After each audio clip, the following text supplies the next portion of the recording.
Elderly black woman sent her son-in-law $1,000 monthly after her daughter died year ago.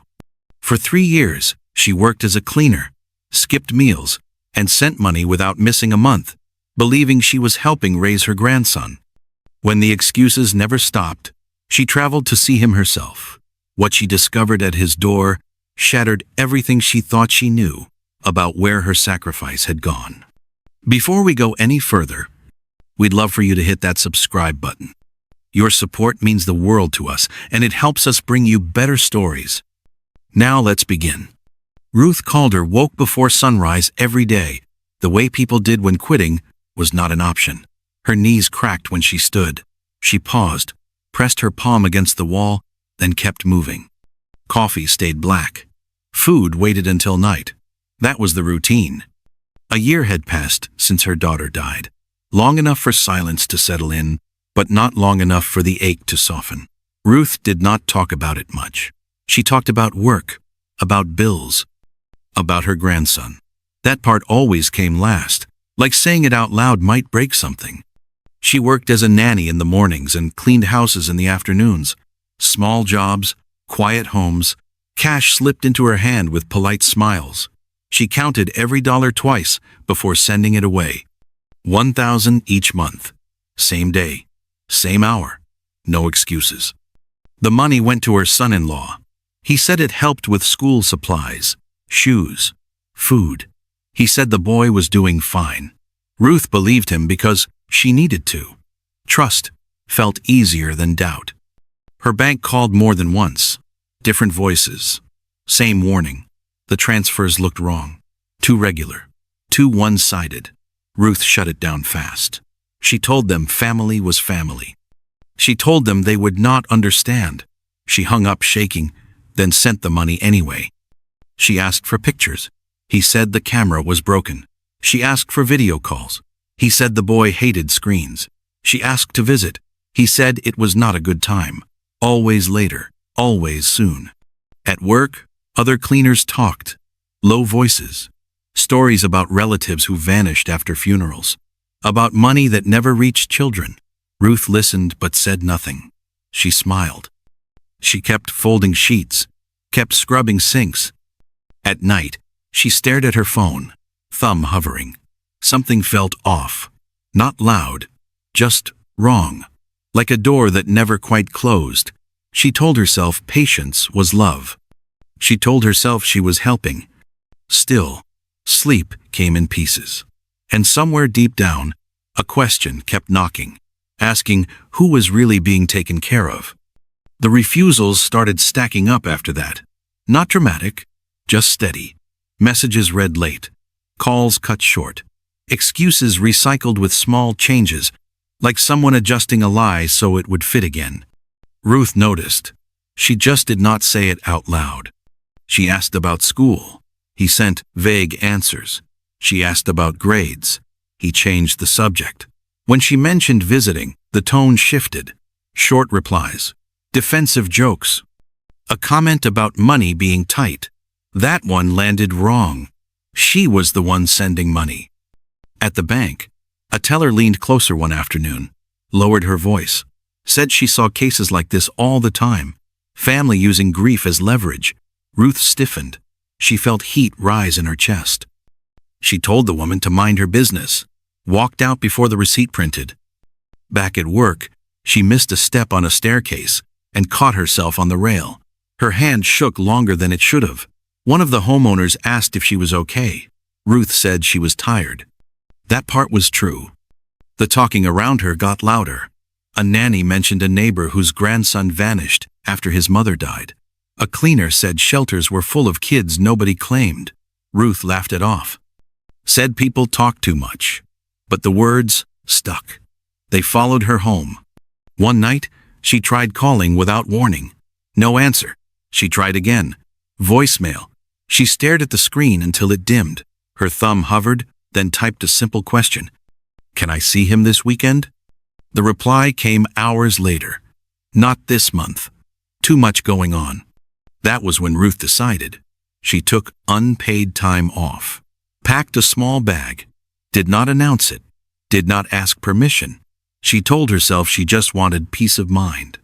The address was familiar from years of transfers. When she arrived, the place looked better than she expected.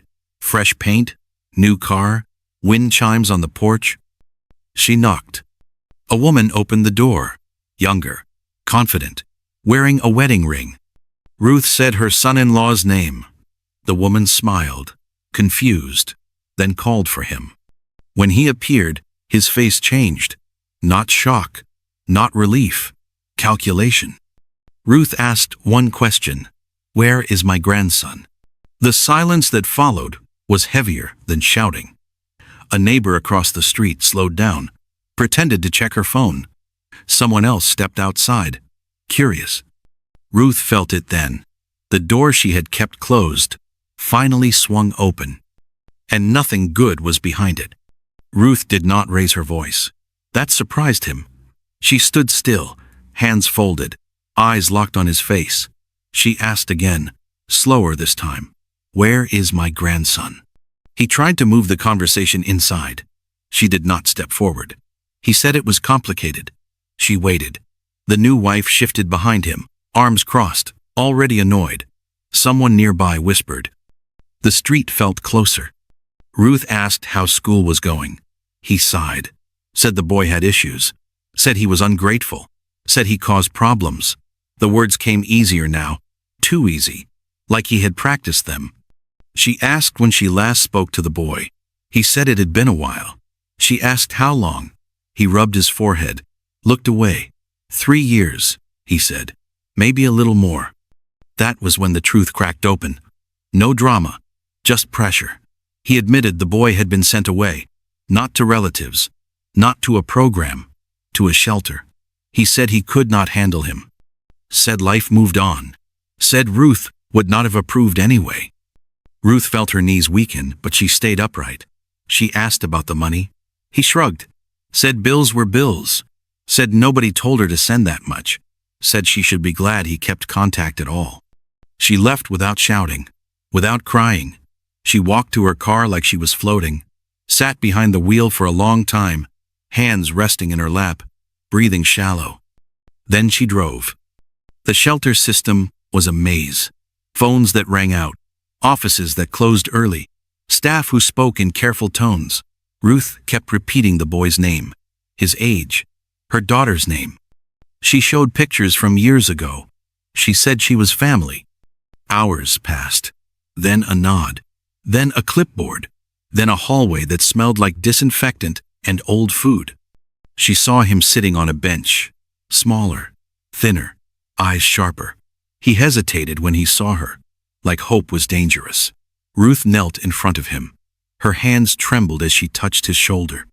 He did not cry. He just leaned in, hard, like he had been waiting. Staff watched quietly. One whispered that the boy never talked about his family anymore. Another said he always waited near the door. Ruth signed papers she barely read. She wrapped her coat around him. She took him home that night. In the car, he finally spoke. He asked if she was staying. Ruth answered without thinking, "I am not going anywhere." And for the first time in years, she meant it, without fear. The next morning, Ruth moved with purpose. No rushing, no shaking hands, just a quiet resolve that felt unfamiliar and solid. She made breakfast, watched her grandson eat like someone unsure the food would last. That look settled something in her chest. She called a lawyer recommended by a woman at the shelter, the kind who listened more than she spoke. Ruth laid everything out. Dates, amounts, messages. The lawyer asked one question at the end. "Do you have records?" Ruth slid a folder across the table. Bank statements, transfer receipts, screenshots, 3 years of proof, neatly stacked. The lawyer nodded once, said the case was clean, said it would not be quick, but it would be strong. Charges followed: fraud, financial exploitation of an elder, deliberate deception. The son-in-law acted surprised, then offended, then angry. He said she misunderstood, said she was overreacting, said family did not do this to each other. The story leaked anyway. A clerk talked. Someone posted. Then it spread. Comment sections filled with recognition. People said it happened to their mothers, their grandmothers, their neighbors. Quiet women who trusted too long. A fundraiser appeared without Ruth asking. Someone titled it, "Simple. Help her rebuild." Money poured in fast. Messages too, not pity, respect. People thanked her for speaking up, for not protecting the lie. In court, the room felt tight. The judge listened. The timeline spoke louder than words. The defense tried to blur it, tried to shift blame. The bank warnings, the excuses, the remarriage. None of it held. When the ruling came, it landed clean. Full repayment ordered. 10 years in prison. No leniency. No speeches. Just consequences. The son-in-law did not look at Ruth as he was led away. She did not look back either.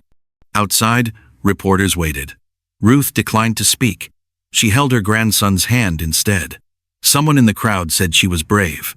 Someone else said it was about time. That night, Ruth sat at her kitchen table, the house quiet except for the sound of breathing down the hall. She counted the cost of what she lost. The years, the trust, the meals, skipped for nothing. Then she counted what she saved. And the numbers finally made sense. Life slowed after the noise faded. Ruth preferred it that way. She met with a financial advisor once, then again, just to be sure. Every dollar recovered, every donation accounted for. Nothing flashy, nothing wasted. She opened a college fund in her grandson's name and locked it tight. Education first, stability first, always. The boy started school nearby. New shoes, clean notebooks. He still flinched at loud voices, still checked the door twice before sleeping. Ruth noticed everything. She did not push. She learned his silences, sat with him when words ran out. She returned to work, but on her terms. Fewer houses, better hours. She ate lunch now, sat down when her knees hurt.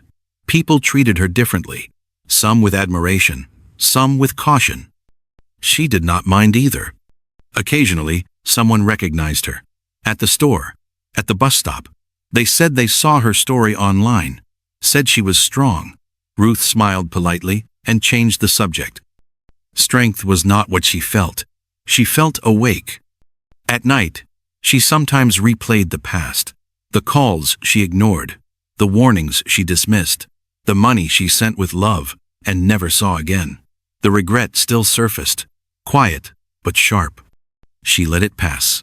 Regret did not get the last word anymore. Her grandson laughed more now. Real laughter. The kind that surprised him too. One evening, he asked why she never gave up on him. Ruth thought for a moment. Said family was not about who took, but who stayed. She stood at the window later, watching the streetlights flicker on. 3 years of deception had taken much from her, but silence would have taken more. She broke it. She chose truth. She chose him. And that choice rewrote everything that followed. If this story made you pause, let it remind you of this. Silence protects the wrong person. Questions protect the vulnerable. Trust should never require blindness. If you believe truth matters, if you believe courage can change outcomes, stay with this channel. Subscribe for more real stories where patience turns into justice and quiet people refuse to stay quiet any longer.